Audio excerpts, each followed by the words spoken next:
bin ein Berliner. I have a dream.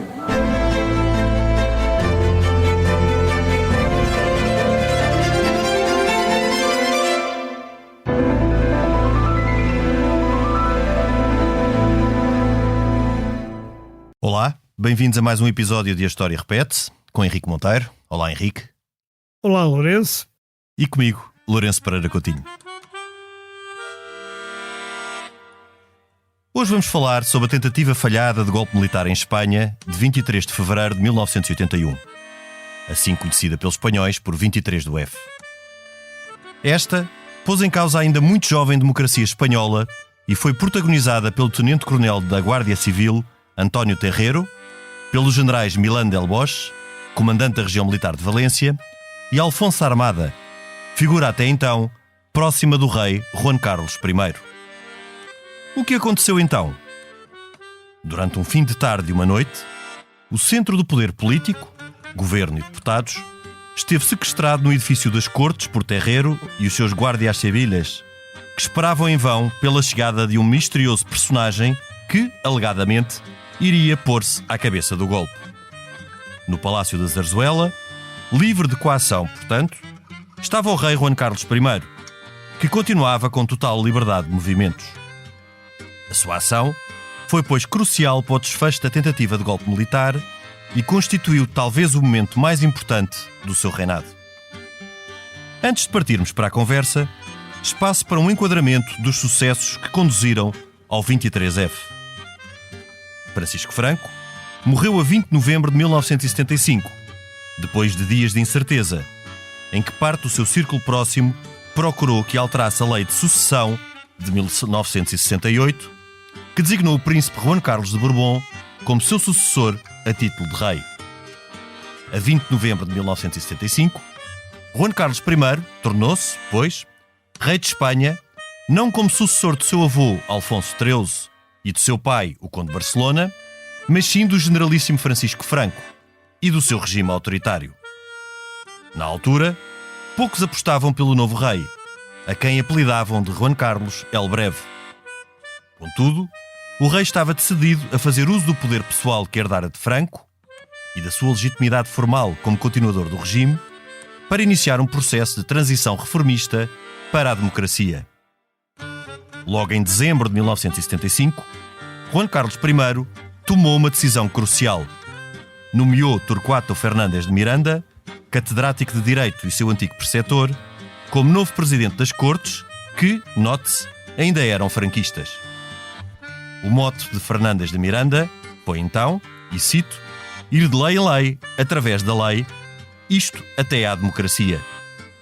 Em 1976, o rei substituiu o presidente do governo, Carlos Arias Navarro, um devoto de Franco e do seu círculo próximo, substituindo-o por Adolfo Suárez, um jovem tecnocrata oriundo do regime. A dupla Fernández de Miranda-Adolfo Suárez foi crucial entre 1976 e 1978, isto tal como também o fora Felipe González, secretário-geral do PSOE, e Santiago Carrillo, secretário-geral do Partido Comunista Espanhol, que acreditaram que seria possível chegar à democracia por via reformista e não revolucionária. Para tal, foi crucial a legalização do Partido Comunista Espanhol, conseguida após conversações entre Adolfo Suárez e Santiago Carrillo, negociações que decorreram com o conhecimento e acordo do rei e a marcação de eleições para cortes legislativas com poder constituinte. Estas eleições só foram possíveis porque as cortes franquistas aprovaram a lei de reforma legislativa, cometendo assim o seu próprio suicídio político. Em junho de 1977, o PSE, Partido Comunista Espanhol, concorreu já às primeiras eleições legislativas, ganhas pela UCD de Adolfo Suárez, uma coligação que integrava cristãos-democratas, sociais-democratas e franquistas moderados. 3 meses depois, governo e oposição assinaram o chamado Pacto da Moncloa, também apoiado pelos sindicatos e associações empresariais, que estabeleceu as bases da futura Constituição Democrática. A nova Constituição Espanhola, baseada na democracia e nas autonomias, foi aprovada pelas Cortes em outubro de 1978 e referendada pelos cidadãos 2 meses depois, em dezembro de 1978. A democracia tornou-se então uma realidade, mas enfrentava muitos problemas. Os nostálgicos do franquismo, que ainda tinham alguma expressão, questionavam a legalização do PSE e as autonomias, que colidiam com o princípio da Espanha Una de Franco. Também, a crise económica internacional de 1979, motivada sobretudo pela subida do preço do petróleo, teve profundo impacto em Espanha. As greves, PSOE e PSE, tinham atenuado durante o processo de transição, tornaram-se constantes. Ainda pior, o governo estava a perder a luta com o terrorismo da ETA. O ano 1980 foi, inclusive, o mais sangrento neste terrível capítulo. Após o seu papel crucial durante a transição, o presidente do governo, Adolfo Suárez, começou então a perder a sua boa estrela. A UCD, a coligação de direita que juntou-se para concorrer às eleições de 1978 e fazer aprovar a Constituição, entrou em desagregação e a própria relação de Soares com o rei começou a deteriorar-se. Soares era então contestado pelos mais conservadores, isto pela lei do divórcio, e também pelos mais liberais, pelas suas reticências em relação à adesão da Espanha à NATO. As Forças Armadas, sobretudo o Exército, inalteradas desde o franquismo, logo de base conservadora, estavam descontentes com a instabilidade social, a legalização do PSE, as autonomias e a incapacidade do governo para controlar o terrorismo. No entanto, a quase totalidade dos oficiais generais mantinha a lealdade ao rei, isto por ser comandante supremo das Forças Armadas. Num contexto de grande tensão e instabilidade, Adolfo Suárez demitiu-se a 29 de janeiro de 1981. Segundo afirmou, fê-lo para que a democracia não fosse apenas um parêntese na história de Espanha. E cito: como forma de acalmar o ambiente político, o rei ponderou assim nomear um governo liderado por um militar, eventualmente o general Alfonso Armada, e que integrasse elementos dos partidos representados em cortes. Esta é a parte em que a história começa a ser controversa. Facto é que o rei nomeou Leopoldo Calvo Sotelo, com quem aliás manteve sempre relações frias, para presidente do governo. A 20 de fevereiro, este falhou a primeira tentativa de investidura nas Cortes Espanholas, onde desde as eleições de março de 1979, a UCD era o maior partido, mas sem maioria. Então, estariam já em marcha 2 projetos golpistas, de objetivos diferentes, mas que poderiam pontualmente confluir. O do general Milán del Bosch, capitão-general de Valência, que pretendia impor a nomeação de um governo militar ao arrepio da legalidade democrática, e este teria o tenente-coronel Terreiro como seu homem de mão, e o do general Armada, que dentro da legalidade pretendia liderar um governo composto pelos partidos com assento nas Cortes. A 21 de fevereiro de 1981, pelas 6h20 da tarde, o tenente-coronel Terreiro, um conspirador contra a democracia que já havia sido condenado por participar na Operação Galáxia, irrompeu nas Cortes de pistola em punho e obrigou os deputados a baixarem-se. Os únicos que não o fizeram foram Adolfo Suárez, Santiago Carrillo e o general Gutiérrez Mellado, ministro da Defesa do governo demissionário.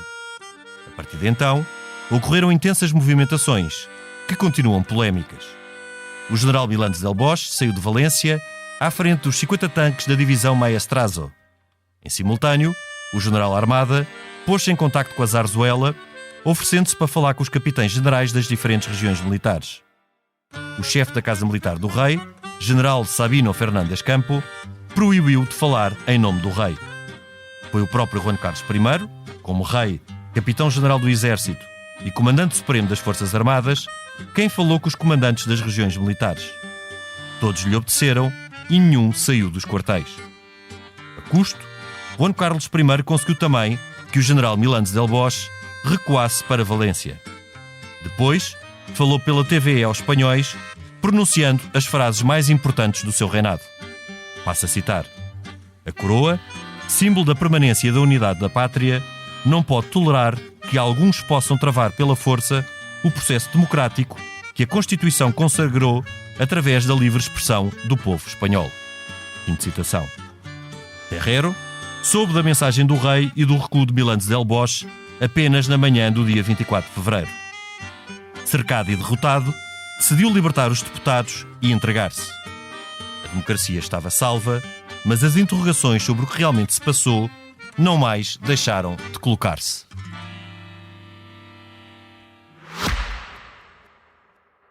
Subscrever o Expresso é ter acesso à melhor informação, a uma vasta oferta de conteúdos exclusivos e à opinião de referência. Subscrever o Expresso é tornar-se membro do nosso clube, poder ser voz ativa de uma comunidade informada e beneficiar de vantagens exclusivas. Subscreva o Expresso em expresso.pt/digital. Expresso. Liberdade para pensar. Henrique, Espanha teve sobre a democracia espanhola, o jovem regime democrático espanhol, que teve um processo completamente diferente do nosso, e aliás podemos aqui até fazer esses paralelos, o que seria interessante. Esteve sob uma ameaça grave perante esta tentativa de golpe militar. O que é que achas que se passou? Quer dizer, ninguém sabe exatamente o que é que se passou, acho eu, mas o que se passou foi aquilo que tu descreveste, ou seja, há um militar, Terrero que a gente cá chamava Terrero de Molina, embora em Espanha ele se chama António Terrero, mas que é de nome completo António Terrero de Molina, que seria o nome da mãe, Molina. O Terrero era o principal. E o Terrero o principal, como é em Espanha normal, que irrompeu pelo Parlamento e diz quietos todo o mundo. E de facto ficam 3 pessoas de pé, como tu disseste, mas há até uma particularidade. Fica Adolfo Soares, que tinha sido o primeiro-ministro e que na altura estava a ser substituído por Leopoldo Calvo Sotelo, como tu disseste. Fica o Santiago Carrilho, que era o secretário-geral do Partido Comunista. Histórico, exatamente. Já vinha no tempo do franquismo. Sim. Era um homem já com uma grande história.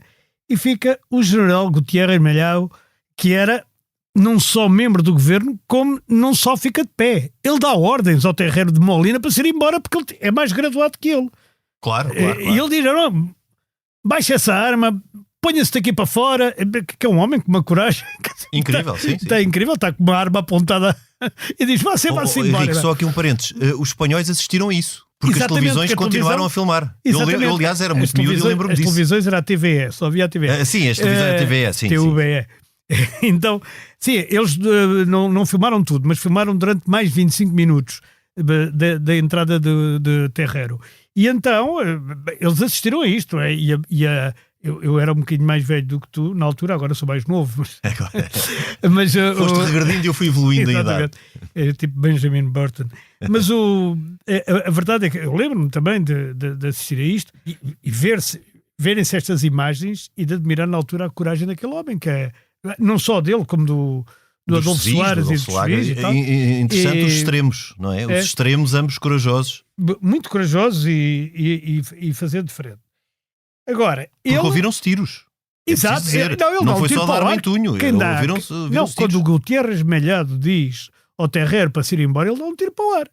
Pois. Dentro das próprias cortes, ou seja, dentro do próprio Parlamento ele dispara. E aí é que eles se atiram todos para baixo da mesa e só ficam de pé os outros. Exato. Só ficam de pé esse e os 3 que acreditam. Porque quando ele dá o tiro, tudo para debaixo das bancadas. Porque isto era a segunda tentativa do governo de Leopoldo Calvo Sotelo conseguir a investidura. Exato. Era a segunda tentativa e o Adolfo Soares tinha sido acabado de ser afastado pela UCD num congresso recente. Porque o CD, também como falei aqui na introdução, era uma constelação no fundo de direitas. Não era bem, quer dizer, era de direita democrática, era de centro-direita. Integrou alguns elementos do franquismo, o próprio Adolfo Soares, que veio do franquismo. E depois aqueles que foram fazer o PP, a começar pelo Fraga Iribarne, que tinha sido ministro de Franco e que depois se torna uma das figuras preponderantes no Partido Popular e preponderantíssima, porque é presidente do governo regional da Galiza durante não sei quantos anos. E entre a desintegração da OCDE, isso aqui já é um bocadinho lateral, e depois a formação do PP, há ali um hiato de tempo, que é o hiato da grande preponderância do PSOE de Filipe González, daqueles anos de 82, os anos 80 no fundo. Sim. Mas foi, e o Adolfo Soares tinha perdido muito a sua boa estrela, inclusive porque a Espanha estava mergulhada em problemas gravíssimos. As autonomias eram fortemente contestadas. Não, a crise económica, os paros, não é? A inflação. Exatamente. Por exemplo, os reis tinham ido pouco antes ao País Basco e tinham tido uma recepção horrível. As pessoas daquilo que havia de ser o R. Batazuna, da ETA, do que lhe queiram chamar, fizeram-lhes uma recepção horrível, assobiavam-nos, chamavam-lhes nomes e por aí fora. Henrique, porque esses foram os piores anos do terrorismo. Foram os piores anos, não exatamente. foram nem no tempo ainda do Franco, em que há a morte do Carrero Blanco, não é? Pela ETA, foi um assassinato. Não é a ETA, é o Grapo, em princípio. É? É mais o Grapo que a ETA. Quer dizer, não se sabe se é o Grapo ou se é a ETA, mas em princípio era o Grapo, que era o Grupos Revolucionários Armados 1º de Outubro, acho que era assim que se chamava, mas já não me lembro exatamente. Pois, eu diria que mas sim, é provável que possa não ter sido a ETA, mas em todo o caso, sendo a ETA preponderante nesta fase, 1980 é o ano de mais atentados e de mais assassinatos. Exato, é justamente o ano aí, que acaba, e estamos aqui em fevereiro de 1981. É justamente aí, porque os reis fazem a viagem, é 2 e 4 de fevereiro, vão ao País Basco, não é? E os deputados do R. Batazuna recebem como uma vaia, coincidentes e tal.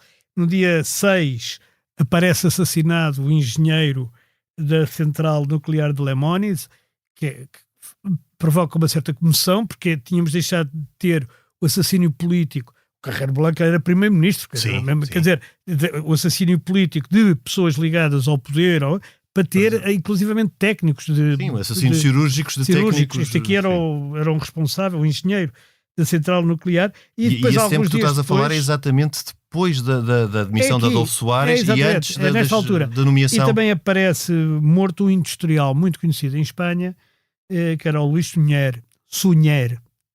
Aliás, há várias calhas Luís Sunyer em cidades, e que era um industrial, um grande industrial, que aparece, que é sequestrado, não é? E desaparece. E depois, no meio Henrique, isso pode, e aqui está um bocadinho o que é o controverso do tempo, que é, depois da demissão de Adolfo Soares e perante este enquadramento, ou seja, em que terrorismo, no ano de 1980, teve o seu ano mais crítico. Toda a contestação social com as greves, todos os problemas económicos, a grande contestação de parte dos setores mais conservadores que ainda se mantinham sim, e que aumenta com força, logo não é? A seguir em relação às autonomias e àquilo que foi, porque a legalização do Partido Comunista Espanhol foi bastante mais controversa. Foi antes das primeiras eleições, mas ainda estava a ser muito mal digerida.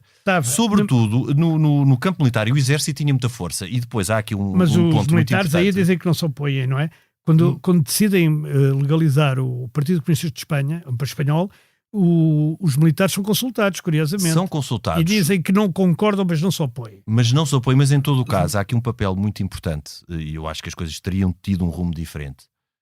Se o rei, que teve formação nas várias academias militares, não fosse também não fosse reconhecido pelos militares como comandante supremo das Forças Armadas, e inclusive naquela linha de muitos comandos, porque o exército espanhol, as Forças Armadas espanholas, ao contrário das portuguesas, não mudaram aliás, no nosso caso tivemos uma revolução, eles tiveram uma transição, não é? Reformas.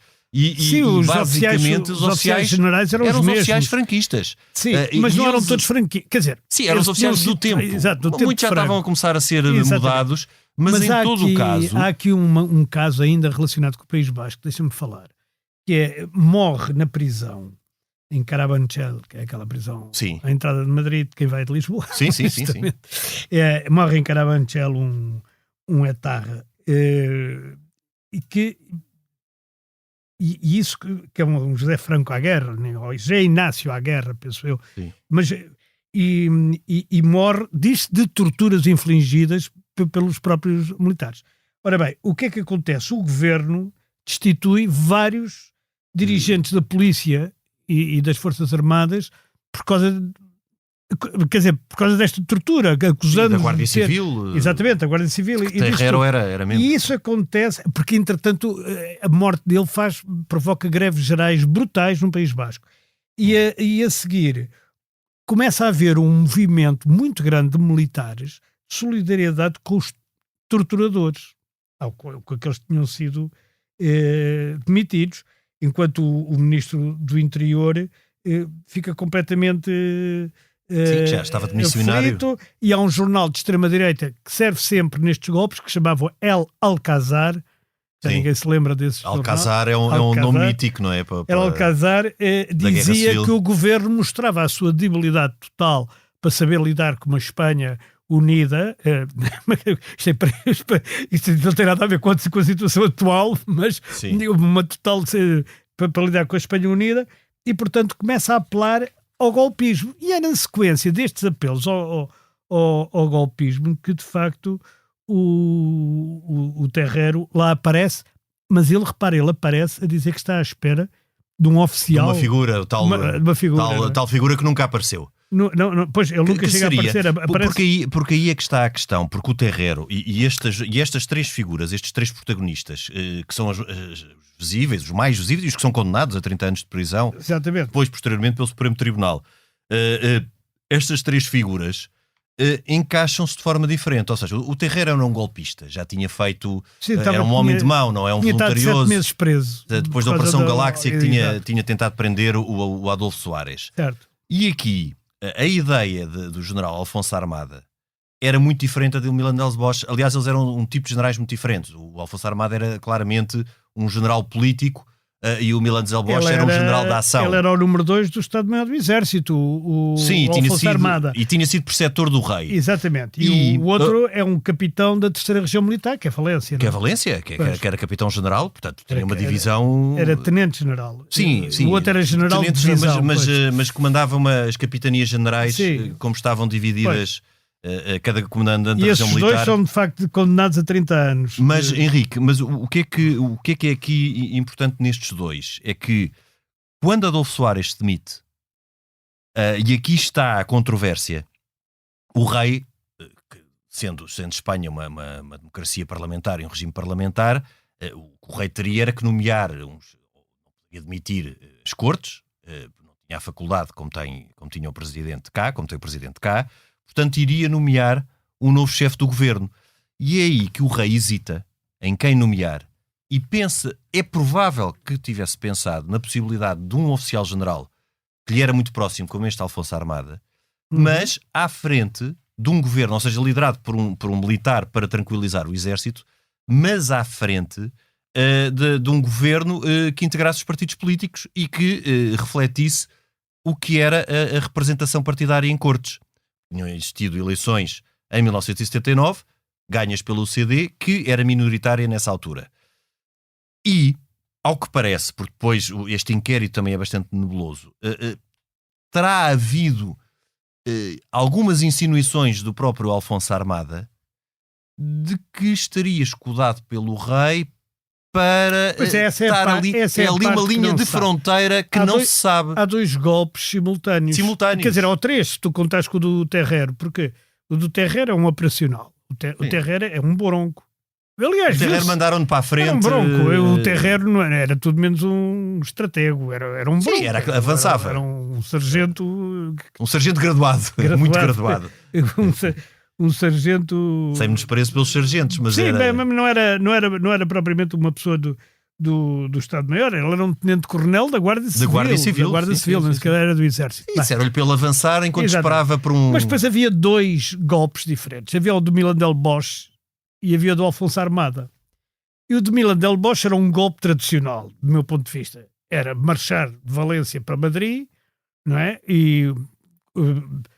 conseguir a adesão... Era um pronunciamento militar. Era um pronunciamento clássico. O do Alfonso Armada já é duvidoso se era escudado pelo rei ou se o próprio rei lhe mete a casca de banana para ele desaparecer. Pois, é uma linha muito ténue de fronteira que... Ninguém percebe muito bem. O que é certo é que quando o Alfonso Armada tenta falar em nome do rei, ele é impedido. Sim. Não é? E o que é certo é que o rei, nessa noite... consegue uma coisa que só muitos anos mais tarde, numa caçada ao elefante, é que destrói, que é um grande prestígio em Espanha, não é? Sim, o rei, e um reconhecimento do que ele fez no processo de transição. E agora, apesar de todos os esforços, e que têm sido, do meu ponto de vista, muito bem feitos pelo filho, Filipe, o rei teve uma popularidade em Espanha como nunca ninguém mais teve. E provavelmente, dificilmente terá. E ele, nessa altura, foi de facto crucial, porque nós podemos dizer... E podemos questionar quais é que teriam sido as reais intenções em fevereiro de 1981. Agora, que o rei, em 20 de novembro de 75, herda poderes praticamente absolutos do Franco e que percebe que teria que os ir desmontando e fazendo com grande habilidade e sabendo-se rodear de pessoas, o Torquato ou Fernandes de Miranda, que o fez nas cortes, não é? O ir de lei em lei, ou fazendo as cortes franquistas votarem o seu próprio fim, que no fundo foi com a lei que permitiu as eleições e depois com a legalização do PCE. Ele em todos estes pontos foi muito importante. E a Constituição? Foi referendada. Foi referendada pelo povo espanhol, sim. Exatamente. Depois, portanto, todos estes passos foram feitos pelo rei, que usou o poder praticamente absoluto que herdou de Franco, e inclusive a lealdade que o exército lhe mantinha como sucessor de Franco, para conseguir Espanha, para fazer Espanha chegar à democracia pela via das reformas. E com o apoio também do PSOE e do Partido Comunista Espanhol. Agora, não me parece inverosímil que ele tenha tentado, atendendo a tudo o que se passou em 1980, à degradação da sua relação com Adolfo Soares, e à grande insatisfação no exército, que era algo a que o rei era bastante sensível, que ele equacionasse uma solução intermédia de um governo liderado pelo general Afonso da Armada, com vários ministros civis, portanto, refletindo a representação em cortes. O que é que se passou? Há ali um momento qualquer em que o rei recua e nomeia Leopoldo Calvo Sotelo. E é quando o rei recua, isto estou mais uma vez aqui a dizer sob reserva, não é? Estou a fazer uma interpretação do que se poderá ter passado. Sim, que é plausível. Sim, que me parece plausível. E é quando o rei recua e nomeia Leopoldo Calvo Sotelo e percebe que o rei era muito intuitivo, poderia não ser alguém de um conhecimento teórico profundíssimo político, ou dos dossiês, mas tinha grande intuição política. E apercebendo-se que seria má ideia, numa democracia plena, estar a nomear um chefe do governo militar, recua e nomeia o Leopoldo Calvo Sotelo, com quem ele sempre teve mais relações, aliás. Aliás, Leopoldo Calvo Sotelo só está ali a preencher um hiato até 1982, quando o PSOE ganha as eleições. E Alfonso Armada, que já teria feito, eventualmente, alguns contactos, não para o movimento. E mantém as suas ambições e procura forçar a barra. E procura falar em nome do rei. E é aí, quando ele tenta apresentar-se, ele tinha sido preceptor do rei, portanto, para tudo o que fossem capitães generais das várias regiões militares, se o general Afonso Armada ligasse a dizer que estava a falar em nome do rei, era verosímil que eles acreditassem. Claro. É aí que o chefe da Casa Militar do Rei, o general Sabino Fernandes de Campos, o proíbe de falar em nome do rei. Pois, isso é uma possibilidade. É uma possibilidade, mas essa vontade do rei de falar ele próprio, não só com os comandantes militares da Espanha toda, no fundo todos, ele chega a falar com Milán del Bosch também, para o convencer a voltar para trás, não é? Ordena-lhe mesmo que volte para trás, só para ir à terceira. Só para ir à terceira é que consegue que ele recue. Sim, mas é quando ele já está isolado. Ele aí, quando recua, já sabe que está isolado. Ele depois sabe que, no fundo, ele estava a contar com a adesão dos outros capitães generais, por os outros comandantes das regiões militares. Nenhum adere, porque o rei liga-lhes pessoalmente. Exato. E diz para eles não saírem. Ele à terceira sabia que já estava isolado, volta para trás. Volta para trás. Mas mesmo assim, isto é curioso, porque depois, isto não é um ato de vingança, é um ato de... Há julgamentos nos diversos tribunais, tanto tribunais militares, tribunais civis, tribunais de recurso, e todos eles acabam por ser condenados, incluindo o Milán del Bosch, que não chega a fazer golpe nenhum, mas que tem a intenção do golpe. Pela tentativa, claro. Pela tentativa, e levam penas severíssimas, não é? Ele leva 30 anos de prisão. E outros que levam penas mais ligeiras, veem as penas tornar-se maiores por via do Supremo Tribunal. Ou seja, o Supremo Tribunal... O recurso depois agravou... Os recursos, por exemplo, estou aqui a ver, um general de divisão, governador militar da Corunha, Luís Torres Rojas, ele é condenado a 6 anos e depois o Supremo Tribunal amplia para 12. Reforça a pena. Que é o dobro, não é? De 6 para 12. Ele, por acaso, acabou por ser indultado em 88, porque depois também houve uma série de indultos e só lá teve 7. De qualquer forma, mesmo assim, mais um do que tinha sido. E muitos outros chefes de Estado-Maior, o chefe da divisão Brunet, que era a defesa de Madrid, uma divisão célebre também. Era célebre e tal, foi condenado também a 6 e depois levou 10 no Supremo. Também não, mas a divisão Brunet era uma das que os conspiradores contavam, Milano del Bosque contava, exatamente, que também não sai. Não. E pronto, o Terrero é também 30 anos, são condenações muito graves. E o Terrero, durante todo este tempo, ele recusa-se, ele mantém, no fundo, todo o poder político está sequestrado. Está sequestrado nas cortes.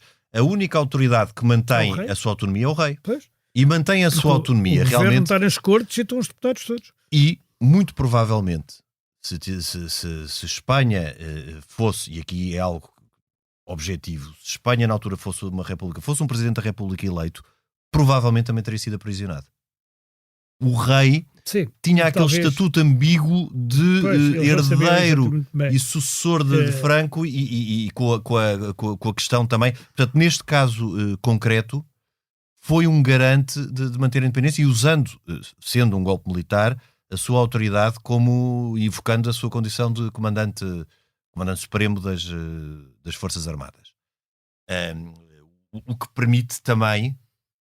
Mas deixa-me só voltar um bocadinho atrás à divisão Brunet, porque a divisão Brunet tem aqui um papel muito interessante. O tipo que vai preso, os tais 12 anos de prisão, não era o comandante, era o segundo comandante. Que tentou tirar prendeu o primeiro comandante e tentou que a divisão Brunet saísse para ir ocupar a rádio e televisão a Madrid. Exato. E portanto, porque mas depois o primeiro comandante consegue. Mas isto também é engraçado porque o que quer dizer que a hierarquia das próprias Forças Armadas espanholas não era tão simples de entender como parece. Quer dizer, os mais graduados eram os mais franquistas, os menos graduados, que era um bocado o que aconteceu em Portugal, não é? Sim, também Cavalaria 7, quem sai é o segundo comandante. Pois, por exemplo, no 25 de Abril. Exatamente. Quer dizer, quem sai para defender o regime na altura. Exatamente. Foi o Tenente Coronel Ferran de Almeida, que era segundo comandante de Cavalaria 7. Não era assim também tão coisa. Havia pessoas muito ligadas já, digamos, ao processo democrático e que aliás, na altura arriscaram a vida ou arriscaram pelo menos alguma coisa para defender e que tinham altos cargos militares. Mas eu acho que aqui acontece duas coisas. O rei proclama a sua... Não é o seu poder, porque o rei nunca chega a ter um grande poder, mas quer dizer, a sua magistratura... Sim.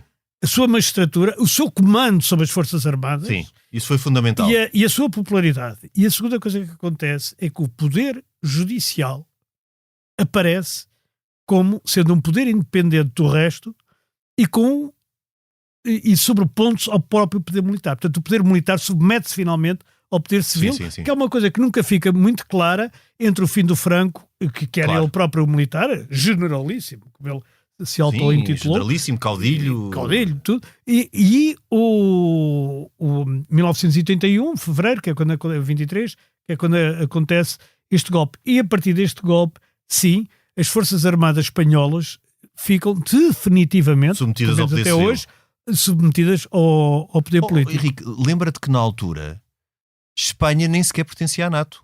Aliás, uma das questões da Zedum com o Adolfo Suárez é que o Adolfo Suárez pretendia que Espanha se mantivesse à parte, porque Espanha foi praticamente um Estado pária, porque Franco esteve muito próximo de Hitler, não é? Aliás, portanto, a adesão à NATO não foi... Tinha ali mais outras questões, não é? A Espanha só adera à NATO em finais de 81. Exatamente, e a Espanha não era tão interessada na Guerra Fria como parecia.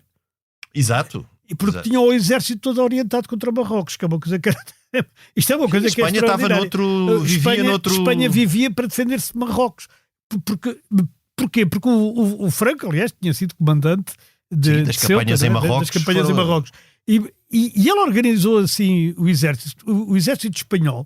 Ao contrário, o exército português também estava todo virado para a África, não estava virado para a Europa, nem muito menos para o combate da Guerra Fria. Sim, mas temos depois... mas já pertencíamos à NATO. Mas aqui há um corte e já pertencíamos à NATO. E aí o Salazar... Mas, ao mesmo tempo, o Franco permite que a Espanha receba verbas do Plano Marshall, coisa que o Salazar não... Sim, só a custo e reticência, só no fim. Eles estavam bem um para o outro no isolamento do orgulhosamente sós espanhol. Há a questão de Gibraltar, em que o Franco fazia um grande fica-pé. Mas a Espanha Democrática depois também fez de uma forma mais suave e mais... Foi mais para inglês. Aqui não era para inglês ver, era para espanhol ver. E, aliás, isso é uma questão completamente... Que não tem pés em cabeça, mas pronto. Mas, aliás, Ceuta e Melilla também não têm pés em cabeça. Também não se percebe bem porque é que aquilo faz parte de Espanha. Mas, enfim, são aquelas questões... nós temos Olivença, eles têm Gibraltar. É como o Guadalupe para a França e outras coisas assim. Agora também, a crítica que se foi fazendo veladamente ao rei e que depois nos últimos anos, e mais uma vez, tem-se memória curta, e aquilo que foi o papel do rei Juan Carlos I, sobretudo até 1982 e até à verdadeira consolidação da democracia, que é quando, e nós também já falámos aqui em programas anteriores, e aliás foste tu que o referiste, quando há verdadeira alternância. E quando em 1982 Filipe González e o PSOE ganham as eleições. A partir daí a democracia está plenamente consolidada, já depois da adesão à NATO e depois em 86 com a entrada na União Europeia. Então CE. E nesse momento, sobretudo entre 75 e 81, culminando em fevereiro de 81, neste 23 do F, em que o rei tem um papel decisivo, veladamente depois começa-se a falar à boca pequena e depois mais à boca grande, que o rei poderia ter estado ali relativamente implicado com os conspiradores e ali a ver como o tempo, como as modas paravam.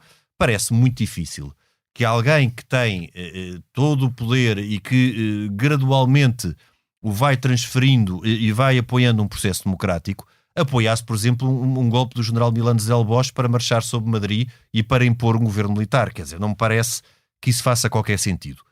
A fazer algum sentido será, parece-me a mim, esta situação do rei ter visto depois, mas depois da demissão de Adolfo Suárez, a situação política muito complicada e dentro da legalidade e com os partidos, portanto não era nada de ilegal porque mantinha-se a configuração parlamentar, nomear um governo que fosse um governo militar, mas isso também não faria sentido que fosse através de um golpe. O que houve foi depois, quando o rei pensa que essa não é a melhor opção e nomeia um civil, Leopoldo Calvo Sotelo, com quem ele aliás nunca teve uma relação próxima, como já referimos, é que Alfonso Armada eventualmente se terá continuado a insinuar junto às chefias militares. Se sim ou não, ou se ele acabou por ser uma espécie de um bode expiatório que acabou por ser condenado para salvar o papel do rei, é algo que permanecerá como uma interrogação. Sim, quer dizer, há sempre várias... Há sempre especulação, não é? Há sempre várias especulações. Quer dizer, agora o que se passou foi que o rei ali pareceu, e foi o que aconteceu, ter defendido a democracia. Claramente. Depois há quem diga, não, ele queria que o Alfonso Armada fizesse uma coisa tipo de golo e até fazia um governo, metia os socialistas, metia os comunistas, metia toda a gente num governo, era uma espécie de... Eu não duvido que tenha equacionado isso. Cozido à portuguesa, não é? Com todos. Sim, uma espécie de governo de salvação nacional. Uma espécie de governo de salvação nacional. Um governo e tal. E o Alfonso Armada é que ia para a frente do governo, e mais não sei quantos e tal, e depois o rei tirou-lhe o tapete, e o Alfonso Armada depois acaba por ser preso. Quer dizer, a gente não sabe nem nunca saberá esses o que é que verdadeiramente se passou. A menos que alguém decida contar as memórias agora, mas também... Henrique, há várias escutas, já morreram quase todos, mas há várias escutas que ainda estão classificadas. E que, porque foram logo todas estas figuras, incluindo a Zarzuela, as comunicações entre a Zarzuela, que foram todos postos sob escuta. Zarzuela ao Palácio Real. O Zarzuela, sim, para os nossos ouvintes, é o Palácio Real. Como nós falamos em Belém, não é? A Zarzuela foi posta sob escuta. A Zarzuela também é uma espécie de ópera propriamente espanhola. Sim, não é? sim. Sim, mas aqui Zarzuela, casa do rei, não é? A residência oficial do rei. A Zarzuela também foi posta sob escuta. E há várias escutas que ainda estão classificadas que podem um dia vir a elucidar o que é que verdadeiramente se passou.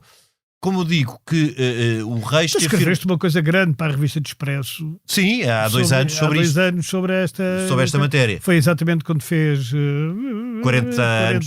40 anos.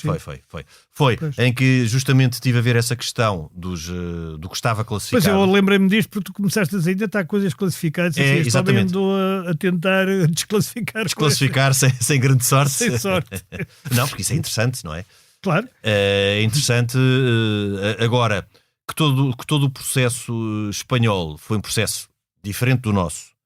Primeiro, porque não existiu a questão da guerra, não é? Que existiu em Espanha.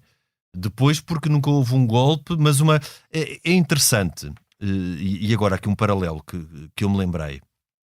O que Marcelo Caetano tenta fazer de uma forma muito informal, ali já sob pressão, no quartel do Carmo, de passagem do poder para o Spínola, é, de certa forma, de uma forma obviamente completamente diferente, porque formal e solene, o que Franco tentou fazer com a passagem do poder para alguém que ele nomeou seu sucessor a título de rei, e que, na véspera da morte de Franco, aquele mês final da morte de Franco, com aquele entorno próximo de Franco, inclusive o presidente do governo que estava nomeado, o Carlos Arias Navarro, que era, depois da morte do Carreiro Blanco, e que era um franquista devoto e próximo da família, todos eles tentaram reverter a nomeação de Juan Carlos. Exatamente. Sem o conseguirem, mas tentaram, tanto que Carlos Arias Navarro, o primeiro presidente do governo do reinado de Juan Carlos, e Juan Carlos davam-se muito mal, e Juan Carlos I não descansou enquanto não o substituiu por Adolfo Suárez. Portanto, é um processo muito diferente, e apesar de toda a agitação política, do grande flagelo do terrorismo e desta tentativa de golpe militar, houve variedíssimas figuras que é justo reconhecer que tiveram um papel muito relevante, não só o rei, como Adolfo Suárez, diria eu, Torquato Fernandes Miranda, Santiago Carrilho e Felipe González. Diria que estes, aliás, como grandes figuras. Eles foram separados pelo Terreiro de Molina, não é? Separa, primeiro quando ele liberta ou deixa partir de vários deputados e fica só com o Adolfo Suárez, fica com os mais importantes. Depois com o Santiago Carrilho, com o Felipe González, Alfonso Guerra, que era uma figura importante no PSOE. Era o número 2 era o número 2 do PSOE. Sim. E que, curiosamente, tanto um como o outro agora andam a criticar o Pedro Sanches pelos seus zigue-zagues. Nem é bem pelos zigue-zagues, é pela contemplação que ele tem com as autonomias e com os independentismos e com essa toda que é... pela questão da amnistia. E da amnistia, que tem a ver também com isso, como tu sabes. Sim. Bom, mas há uma coisa aqui também que é interessante, é que em pleno golpe, há vários países que condenam logo o golpe. Não é? Entre os quais Portugal, sim, os países da União Europeia, da antiga CE, todos. E dentro desses há um que se destaca pela brutalidade com que diz logo isto é um ato terrorista. Que é, curiosamente, foi a Margaret Thatcher, aquela que a gente diria a mais à direita de todas as primeiras... Aqui já havia uma primeira-ministra. Margaret também é curioso ver que as primeiras-ministras no geral são de direita, nunca são de esquerda. Que era a Thatcher, Merkel, tem sido Meloni. Agora a Meloni. Exatamente. Mas a verdade é que a Margaret Thatcher diz isto é uma coisa terrorista, ao contrário dos Estados Unidos, que tem uma posição muito prudente. Com o Reagan e o Alexander Haig, que era o secretário de Estado, que diz isso é um assunto interno de Espanha, que deixou... Henrique, mas há aqui algo de muito nebuloso que tem a ver, inclusive, com as questões de adesão ou não de Espanha à NATO. Pois, mas não é por ser o Reagan, quer dizer, porque a Thatcher, enfim, não, estamos só a enquadrar a época. Era semelhante ao Reagan e diz que Henrique, é um golpe terrorista. Só como forma de enquadrar a época, era Reagan nos Estados Unidos, Thatcher, Pinto Balsemão em Portugal era o primeiro-ministro. E outro, sim, que era amigo do rei. Outra questão é que o Vaticano também foi muito prudente. Papa João Paulo II. Calado. Recém-eleito ainda, não é? Sim, tinha 2 anos. A eleição é de 78. De 2 ou 3 anos. Eleição papal. Recém, para o papado que ele teve. Que sim, até 2005. Foi enorme, não é? E portanto há ali uma... Também aqui se vê. Outro aspecto é que é a última vez que põem, digamos, que vem à tona os sindicatos franquistas, os célebres sindicatos verticais. Sim. não é? Porque o sindicalismo franquista também acaba aqui. Como acaba, quer dizer, a não ser residualmente, um partido que ainda hoje concorre às eleições e que se chama IONS e que tinha, enfim, durante o tempo do Franco, que é Juventude Operária Nacional Socialista, que eram, digamos, que eram verdadeiramente, era a falange, não é? Sim, eu fiquei, os ouvintes não me viram, eu fiquei surpreendido, mas por concorrer às eleições. A IONS eu conhecia, mas não... mas concorre, ainda concorre, não tem votos democráticas, sim. Não tem votos, não é? Felizmente, para a Espanha.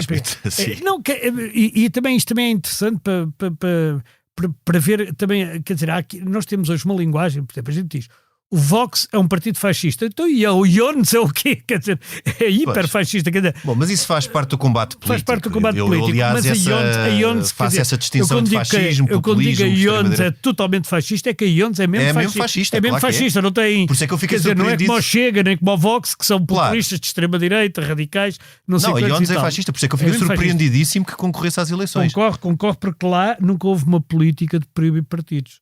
Enquanto em Portugal, a gente esquece, mas em Portugal houve partidos proibidos, logo a seguir a 25 de Abril. Foi, tudo o que estava à direita do CDS, por exemplo. Pois, e o CDS teve por um fio, até. O CDS teve por um fio, foi a linha de corte. Não, também vai à esquerda. O MRPP não pôde concorrer às eleições de 25 de Abril, de 75. Foi? Não pôde, não. Foi proibido, ou uma coisa qualquer. E foi o Partido da Democracia Cristã, que era do... O PDC. Exatamente, e mais um que era, já não me lembro como é que se chamava. Mas em Espanha era preciso, para legalizar o PSC... O Partido Comunista Espanhol, foi preciso contrabalançar e permitir uma... Exatamente. Portanto, houve essa... Enquanto cá não houve, como a gente ouviu num programa recente, o José Pacheco Pereira dizer, a única coisa que o Spínola disse ao Cunhal, se não ponha muitas foices e martelos. E ele disse, bem, o Salazar não conseguiu, também não vai ser você. E portanto aí...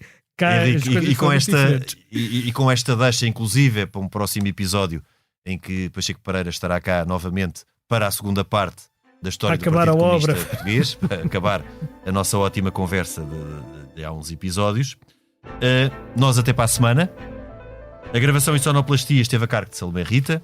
Nós voltamos na próxima semana, noutro tempo e noutro espaço.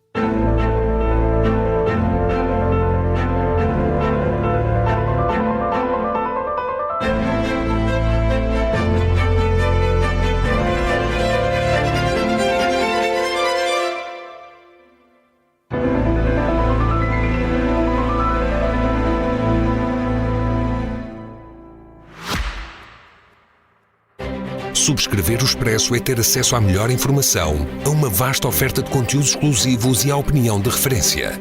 Subscrever o Expresso é tornar-se membro do nosso clube, poder ser voz ativa de uma comunidade informada e beneficiar de vantagens exclusivas. Subscreva o Expresso em expresso.pt/digital. Expresso. Liberdade para pensar.